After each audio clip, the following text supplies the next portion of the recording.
जैसे जैसे हम बाइबल की भविष्यवाणियों को गहराई से समझते हैं, हमें पता चलता है कि अंत समय की घटनाएं केवल युद्धों तक सीमित नहीं होंगी। पवित्र शास्त्र की अंतिम पुस्तक बुक ऑफ रेवलेशन हमें भविष्य की एक अद्भुत और गंभीर तस्वीर दिखाती है। इस पुस्तक में प्रेरित जॉन द अपोस्टल को एक दर्शन दिया गया था, जिसमें उसने संसार के अंत समय की घटनाओं को देखा। उस दर्शन में उसने देखा कि पृथ्वी पर बड़े बड़े संकट आएंगे, राष्ट्रों के बीच संघर्ष बढ़ेंगे, राजनीतिक शक्तियां टकराएंगी और पूरी दुनिया में अशांति फैल जाएगी। लेकिन बाइबल ये भी बताती है कि इन घटनाओं के बीच परमेश्वर की योजना लगातार आगे बढ़ रही होती है।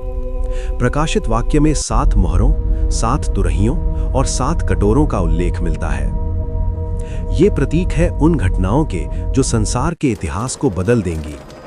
जब ये घटनाएं घटित होंगी, तब संसार के बहुत से लोग समझने लगेंगे कि ये समय साधारण समय नहीं है। इसी बीच बाइबल एक और महत्वपूर्ण घटना की ओर संकेत करती है, यीशु मसीह का पुनः आगमन। बाइबल बताती है कि एक दिन जीसस क्राइस्ट फिर से महिमा के साथ प्रकट होंगे। वो दिन ऐसा होगा जब संसार के लोग आश्चर्य से देखेंगे कि वही यीशु जिसने प्रेम, दया और क्षमा का संदेश दिया था, अब न्याय स्थापित करने के लिए आ रहे हैं। लेकिन बाइबल का संदेश केवल न्याय का नहीं है, बल्कि उद्धार और आशा का भी है।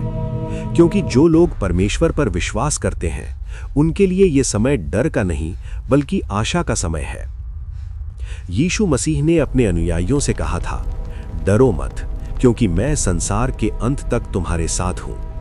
इसलिए चाहे संसार में युद्ध हो, चाहे राष्ट्रों के बीच तनाव बढ़े, चाहे दुनिया कितनी ही अशांत क्यों ना दिखाई दे, विश्वासियों के लिए सबसे महत्वपूर्ण बात यह है कि वे परमेश्वर के साथ अपने संबंध को मजबूत रखें, प्रार्थना में बने रहें, प्रेम में चलें और सत्य के मार्ग पर स्थिर रहें।